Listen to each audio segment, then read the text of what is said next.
पर कुछ केंद्र राज्य संबंधों का द्वैत भी दिखाई पड़ता है। कुछ राज्यों ने खुद ब खुद इम्तिहान रद्द कर दिए, तो क्या बिना आप लोगों से कंसल्ट किए ऐसा किया जाना चाहिए था? क्या किया जा सकता है? क्या कहना चाहेंगे आप? देखिए, अब सब लोगों से बात भी हो रही है, लेकिन कई बार क्या होता है, परिस्थितियां होती हैं। स्कूली शिक्षा में तो हमने जैसे सीबीएसई बोर्ड का था, जिनकी लगभग सब परीक्षाएं हो गई थी और कुछ ही पेपर बचे हुए थे। उन पेपर्स के लिए हमने रास्ता निकाला। पहले तो हमने तिथियों को घोषित किया था, इन तिथियों में हम परीक्षा कराएंगे।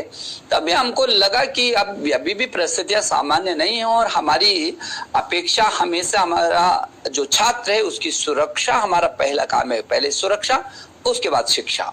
तो इसलिए हम लगातार राज्यों से भी संवाद करते रहे हैं और राज्यों ने उस लाइन पर काम किया है। बीच में जब ये परिस्थिति उनको लगा, कुछ राज्यों को, कि जो सीबीएसई का जो सीबीएसई बोर्ड ने जो निर्णय लिए कि जो बची हुई परीक्षाएं हैं वो आंतरिक मूल्यांकन पर कर देते हैं, लेकिन वो परीक्षाएं बची हुई थी, कुछ थी और वो भी इंटर की थी। बहुत अधिकांश परीक्षा हो चुकी थी, बल्कि कुछ के तो टोटली पेपर हो चुके थे। तो कुछ राज्यों ने शायद इस तरीके से मानक सोचा होगा कि भारत सरकार कहीं ऐसी करेगी, तो जब दबाव आता है छात्र का, परिस्थिति का, तो कुछ राज्यों ने शायद ये किया होगा, परिस्थिति भी रही होगी। लेकिन यूजीसी ने जो निर्णय लिया, वो यूजीसी ने निर्णय तात्कालिक नहीं लिया और अचानक नहीं लिया। उसने टास्क फोर्स बनाई है, शिक्षाविदों से, देश के सभी लोगों से ये परामर्श के बाद ये हुआ कि शेष जो सेमेस्टर हैं और क्लासेज हैं उसको तो आंतरिक मूल्यांकन पर कर सकते हैं, लेकिन जो फाइनल परीक्षा है उस बच्चे की जब तक परीक्षा नहीं होगी तब तक वो उत्तीर्ण नहीं हो सकता। और जब वो परीक्षा नहीं देगा तो बिना परीक्षा के उत्तीर्ण होने का मतलब उसके जीवन पर हमेशा कोरोना डिग्री का ठप्पा लग जाएगा।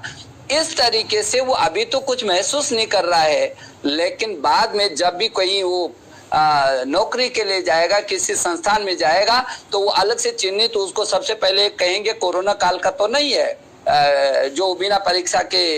ये उसके जीवन के लिए, उसके भविष्य के लिए ये जरूरी है कि फाइनल परीक्षाएं हो। ऐसा यूजीसी ने ये निर्णय लिया और पूरे देश के अधिकांश, बल्कि 90% सभी कुलपतियों ने उसका बहुत स्वागत किया, शिक्षाविदों ने स्वागत किया। स्वाभाविक भी है, कौन आदमी होगा, कौन अभिभावक होगा जो ये कहेगा कि नहीं कोई डिग्री नहीं है और आप ऐसे ही पास करा दीजिए। ऐसा संभव नहीं है। थोड़ा विलंब तो हो सकता है, समझ में आता है, और इसलिए मुझे लगता है कि राज्य भी इस बात को शायद अभी महसूस करेंगे। और मैं आग्रह जरूर करूंगा कि उस बच्चे के भविष्य के लिए सभी लोग एकजुट होकर के, हमारा भविष्य है बच्चा, हम उसके साथ कोई ऐसा ना करें कि उसको ये काल तो चला जाएगा लेकिन इस काल का उस पर हमेशा ठप्पा लग जाएगा। हमें ऐसा कोई काम नहीं करना चाहते।